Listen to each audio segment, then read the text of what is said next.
வணக்கம். செய்திகள் வாசிப்பது உங்கள் கவி. முறைகேடுகளில் ஈடுபட்டதாக குலசேகரப்பட்டி ஊராட்சி மன்ற தலைவர் அதிரடி தகுதி நீக்கம். மாவட்ட ஆட்சியர் நடவடிக்கை.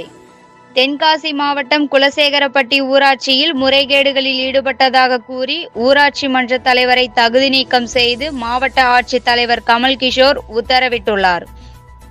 கீழதாவூர் ஊராட்சி ஒன்றியம் குலசேகரப்பட்டி ஊராட்சி மன்ற தலைவர் பதவி வகித்து வந்தவர் முத்துமாலையம்மாள்.